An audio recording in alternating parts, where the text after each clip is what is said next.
The gavel had not even fallen yet when the shouting started in the hospital boardroom turned makeshift hearing room.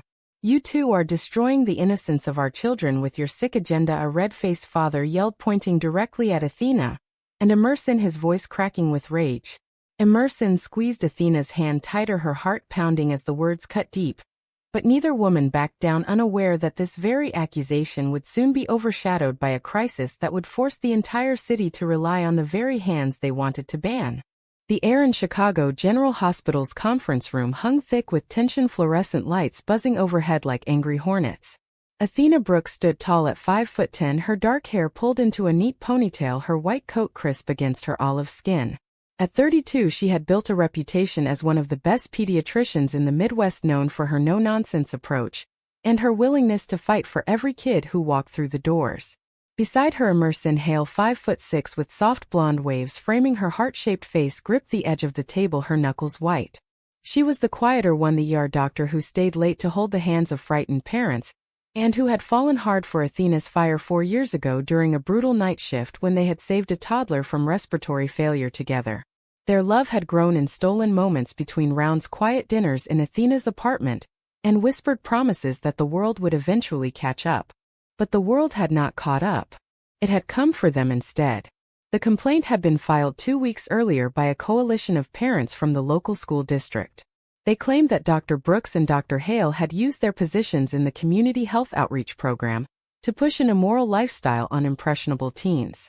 It had started innocently enough, Athena organizing seminars on mental health, body positivity, and safe practices for LGBTQ youth, after seeing too many kids struggle in silence. Emerson had joined her, handing out pamphlets, smiling warmly at the nervous 14-year-olds who asked questions no one else would answer. Then someone snapped a photo of the two women sharing a quick hug after a session, and the rumors exploded. Social media lit up with accusations of grooming, of turning children against their families. Petitions gathered thousands of signatures demanding their licenses be reviewed.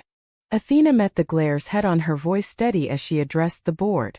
"We have never forced anything on any child. We listened. We gave them facts and space to breathe. That is our job as doctors." The parents erupted again, one mother standing up, her face twisted in disgust. "Your job is not to teach my daughter that it's okay to be like you too. My little girl came home asking if she could marry a girl because Dr. Hale said love is love." Emerson flinched inside, the memory of that conversation flashing back. The girl had been suicidal after her parents caught her kissing another girl at school. Emerson had only told her that she was not broken, that help existed. Now that same girl sat in the back row, eyes downcast, while her mother screamed. The board chair, a stern man in his 50s, cleared his throat. "This hearing is to determine if disciplinary action is warranted. We have received over 200 complaints." Athena felt the familiar burn of anger rise in her chest, but she kept her tone professional. "Every complaint is based on fear, not facts. Our patient satisfaction scores are the highest in pediatrics and emergency. We save lives, not destroy them." Emerson nodded beside her, but her mind raced to the phone call she had received that morning from her mother in rural Illinois. "Emerson, honey, people are talking. Your father saw the news. If you don't step away from this from her, we can't support you anymore." The words still echoed. Emerson had always been the bridge between her conservative family and her true self, hiding the depth of her relationship for years. Athena knew the cost but never pushed. Tonight, after this hearing, they would talk about it again. As the hearing dragged on into the evening, the first news alerts began pinging on phones across the room. A new virus dubbed the Nexus strain had surfaced in 3 states, including Illinois. Early reports spoke of rapid spread, high fever, respiratory failure, and unusual complications in children. The board chair checked his phone and frowned. "We may need to table this. Hospital leadership is calling an emergency meeting." Athena and Emerson exchanged a glance, the weight of their personal battles suddenly feeling small against the gathering storm. They walked out together into the cool Chicago night, the city lights reflecting off Lake Michigan. Emerson leaned into Athena for a moment, her voice soft. "I don't know if I can keep doing this if it means losing my family." Athena wrapped an arm around her shoulders. "We fight for the kids inside those walls every day. We fight for us too." But even as she said it, doubt flickered in her own mind. How much more could they both endure before something broke? Back at Athena's apartment, they collapsed onto the couch, the television murmuring in the background. Reports showed empty grocery shelves and people stocking up on masks. Emerson traced a finger along Athena's arm. Remember when we first met? You yelled at the resident who wanted to intubate too early. Save that boy's life. Athena smiled faintly. And you stayed with the mother all night when he coded. We make a good team. They kissed gently, no heat, just the quiet reaffirmation that had carried them through residency, through family holidays where Emerson introduced Athena as her roommate, through every whispered I love you in the on-call room. But tonight the kiss carried the taste of uncertainty. The parents' accusations still rang in their ears and the virus news grew louder. Little did they know the real test was only hours away. The next morning the hospital buzzed with anxiety. Staff whispered in hallways about the first suspected cases rolling into the ER. Athena prepped her pediatric ward for possible influx while Emerson checked supplies in emergency. A colleague, Dr. Marcus Reed, pulled Emerson aside, his face pale. You two should lay low. The board is watching. This virus could be the excuse they need to sideline you. Emerson forced a smile. We are doctors first, Marcus. The kids need us. Inside she wondered if the kids' parents would even let them near their children now. Athena received a text from her own mother, supportive but worried. Stay safe, honey. Don't let them break you. The support was a small comfort against the growing storm. By afternoon the first confirmed Nexus case arrived, a 7-year-old boy with sky-high fever and labored breathing. Athena took the lead, her voice calm as she directed the team. Emerson assisted intubating with steady hands, their eyes meeting over masks in silent partnership. Outside the room parents gathered, some of the same faces from the hearing watching through the glass, their anger mixing with fear. One mother, the red-faced father's wife, clutched her purse, tears streaming. If anything happens to my son because of you too. The words hung unfinished but the threat was clear. Athena ignored it, focusing on the child, but Emerson felt the sting deeper this time. Was their love really the poison these people claimed? Or was fear the real disease, spreading faster than any virus? As the shift ended and they walked to the parking garage together, the city sirens wailed in the distance. The outbreak had begun, and their fight was about to change from defending their hearts to defending lives. The protests started small but grew like wildfire overnight. By the time Athena and Emerson arrived for their next shift, a crowd had gathered outside Chicago General, waving signs that read "Protect Innocence" and "No More Immoral Doctors." News vans lined the street, reporters shoving microphones toward anyone in scrubs. Athena kept her head high, her jaw set as they pushed through security. But Emerson felt every glare like a physical blow. Inside the hospital the atmosphere had shifted from concern to controlled panic. The Nexus virus cases had doubled in 24 hours, and leadership announced mandatory overtime for all critical staff. Whispers followed the two women down the halls. Some colleagues offered tight smiles, others avoided eye contact. Dr. Marcus Reed, the colleague who had warned them yesterday, now stood in the break room scrolling through his phone. He looked up when they entered, his expression unreadable. The board wants to see you both after rounds. Something about public perception during the crisis. Emerson nodded, swallowing hard. Her phone had buzzed non-stop since dawn, her mother's texts growing more urgent. Emerson, call me. This is tearing the family apart. Your aunt saw the news. We can't have this attached to our name. Emerson had not answered yet, afraid the conversation would force a choice she was not ready to make. Athena noticed the tension and pulled her into an empty supply closet for a moment of privacy. Hey, we faced this together, remember? Whatever they throw at us, we have each other. Emerson leaned into her, the scent of Athena's shampoo grounding her. I know, but what if staying means my parents never speak to me again? What if the kids we save grow up hearing we ruined their families? Athena cupped her face gently. Then we show them by saving those same kids. Our love is not the enemy here. The words helped, but doubt lingered as they stepped back into the hallway. The board meeting was short and brutal. The chair cited mounting complaints and the need to maintain public trust during the outbreak. We are placing you both on administrative review. You will continue patient care, but any community outreach is suspended. Athena argued fiercely, citing their track record, but the decision stood. As they left the room, Dr. Marcus lingered in the hallway, his voice low. I tried to warn you. Some of the parents are donors, big ones. Emerson searched his face. Marcus, we have worked together for years. You know this is wrong. He shrugged, looking away. I have a family too. The betrayal stung deeper than any protest chant. Marcus had been their ally during tough cases, now he folded under pressure. Athena gripped Emerson's hand as they walked away. One less person on our side. We keep moving. That evening the virus claimed its first child in their ward, a 5-year-old girl whose parents had been among the loudest protesters. Athena and Emerson worked side by side for 6 straight hours, adjusting ventilators, monitoring vitals, praying for a turnaround that never came. When the time of death was called, the mother collapsed in the hallway, her earlier accusations forgotten in raw grief. Emerson knelt beside her, offering quiet comfort the same way she always did. The woman looked up through tears, recognition dawning. You're one of them. Yet you stayed. Emerson simply nodded, no words needed. Later in the on-call room, Athena held Emerson as she cried, the exhaustion and emotion pouring out.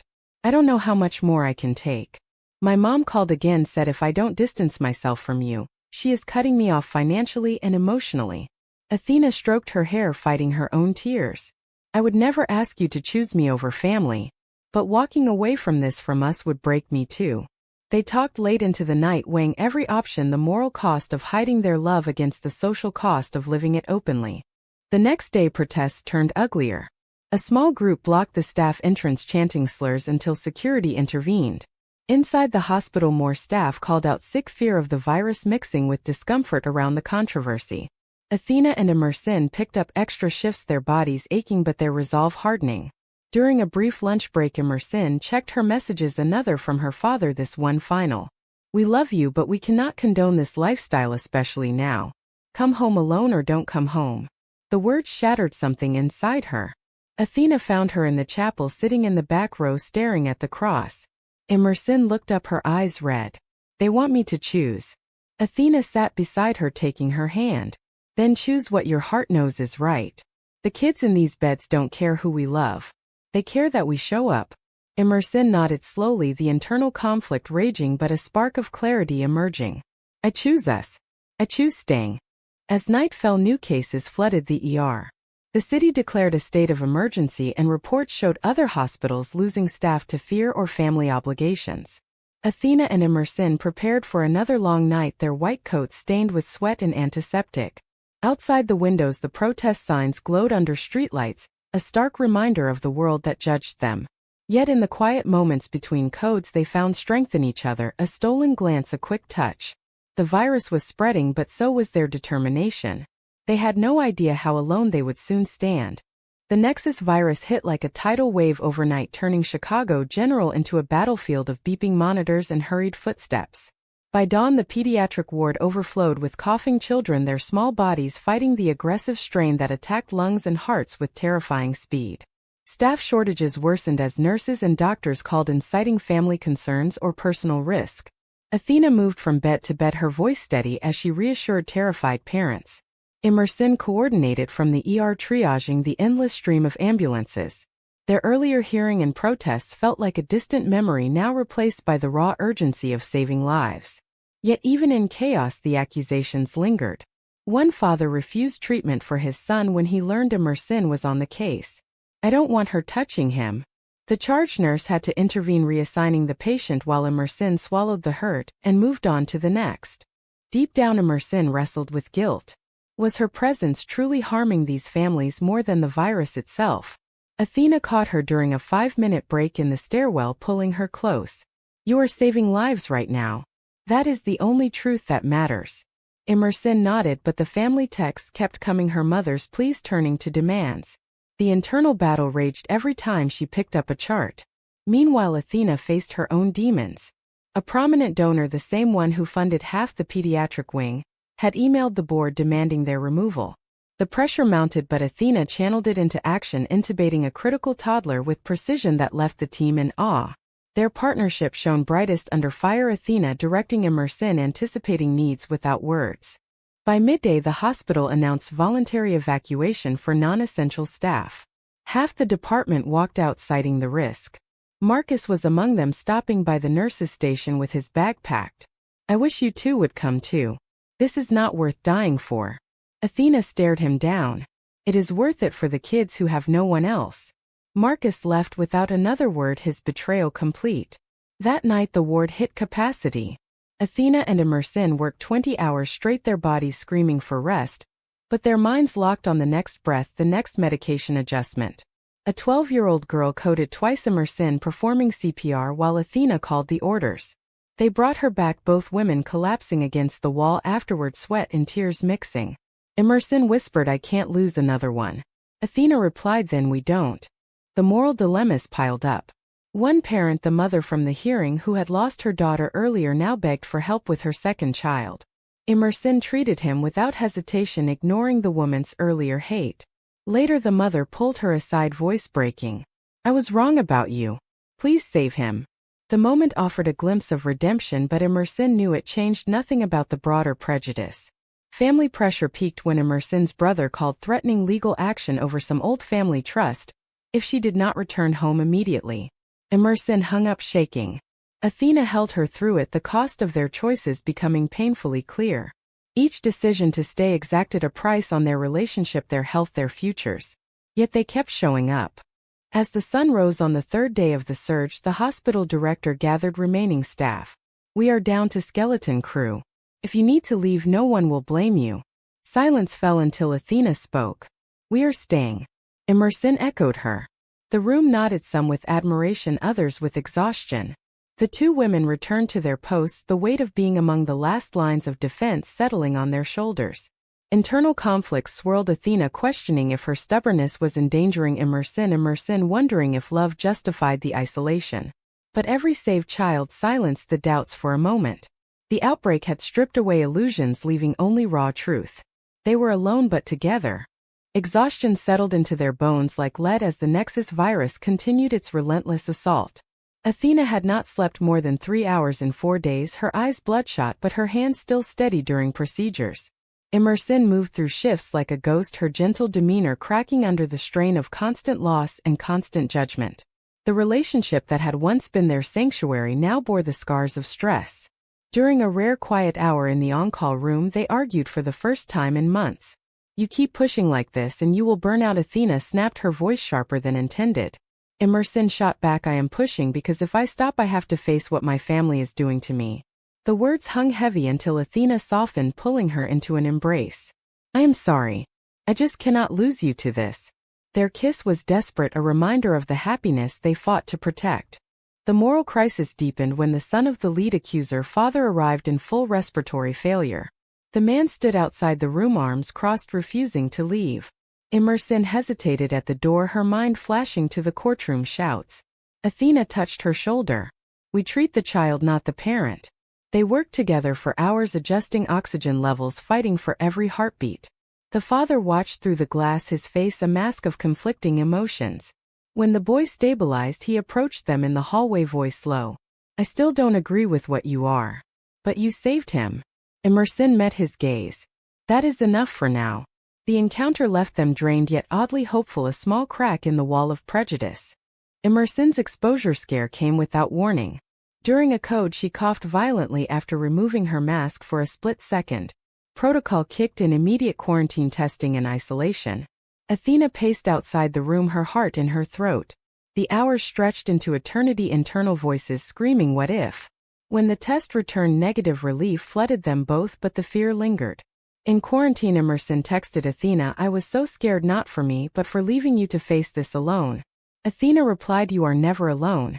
The separation forced reflection on every sacrifice, the family rejection, the social exile, the physical toll. Emerson journaled in her isolation room, pages filled with doubts and affirmations weighing the rightness of their path. Athena faced her own trial when her mother visited the hospital, dropping off supplies at the entrance. The conversation through glass was tense. "Honey, I support you, but this relationship is costing you everything. Come home for a break." Athena shook her head. "Mom, this is who I am. Leaving would be the real cost." The exchange deepened her resolve, but the emotional price mounted. Back on the floor with Emerson cleared, they threw themselves into the next wave of patients, their bond strained but unbroken. Betrayals continued. Marcus posted online, subtly distancing himself from their controversy, further isolating them. Yet in the quiet moments they reaffirmed their choice, holding hands under tables, stealing glances that said more than words. The crisis had tested their love, exposing its fragility and its strength. They emerged scarred but clearer about the price they were willing to pay.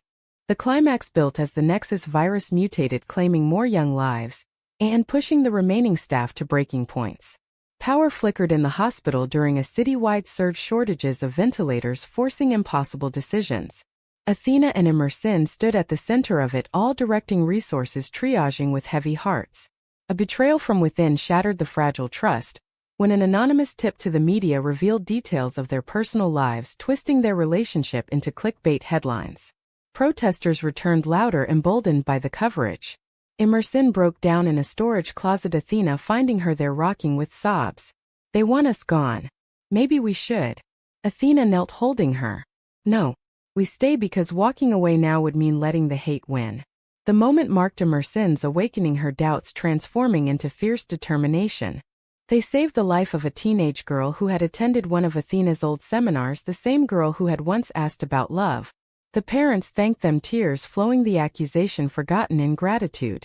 The act fueled their resolve amid personal breakdown. Athena received a final call from Emerson's family, disowning her completely, the pain raw and immediate. She cried in Athena's arms, the cost fully realized. Yet through the tears came clarity. Our love is worth every scar. They worked through the night during a critical shortage, Athena manually bagging a child while Emerson ran for backup. Their teamwork saved the boy, the heroic act captured on a nurse's phone and later shared online, shifting some public opinion. Internal conflicts resolved in the fire of crisis, Athena admitting her boldness had sometimes blinded her to Emerson's pain, Emerson acknowledging her caution had nearly cost them everything. The awakening was mutual, their bond emerging stronger, forged in sacrifice. As dawn broke after the longest shift, they stood on the roof for fresh air, the city skyline hazy with smoke from distant fires. Athena turned to Emerson. "Whatever comes next, we face it together." Emerson smiled through exhaustion. "Always." The personal growth came at immense cost, families fractured, careers threatened, bodies worn, but their purpose reaffirmed. They had become the heroes no one expected, the ones who stayed when others ran. The outbreak peaked and slowly began to recede, leaving Chicago general battered but standing. Athena and Emerson worked the final critical shifts, their bodies aching, minds numb from weeks of unrelenting pressure. The last child they saved, a boy whose parents had once led the protests, now waved from his bed as he was discharged. The father approached them in the hallway, extending a hand. "I was wrong. You two showed what real courage looks like." The words offered partial redemption but could not erase the months of pain. Emerson accepted the handshake, her voice steady. "We did it for the kids. Not for approval." Athena stood beside her, pride mixing with exhaustion. Their relationship had survived the fire, stronger for the trials. Late that night in Athena's apartment, they collapsed together, the first real rest in weeks. Emerson traced patterns on Athena's arm, whispering, "We paid a high price, but I would do it again." Athena kissed her forehead. "So would I." In the weeks that followed, the board dropped all charges, public opinion shifting as stories of their heroism spread. Emerson reconciled partially with her family, though the wounds remained.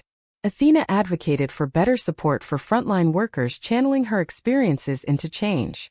Their love stood as a quiet testament to resilience, the romantic moments returning in sunlit park walks and shared laughter. Yet the scars lingered, family ties strained, careers forever marked by controversy. They had awakened to the truth that living authentically demanded everything and sometimes more. As the city healed, they walked hand in hand through the hospital corridors, ready for whatever came next.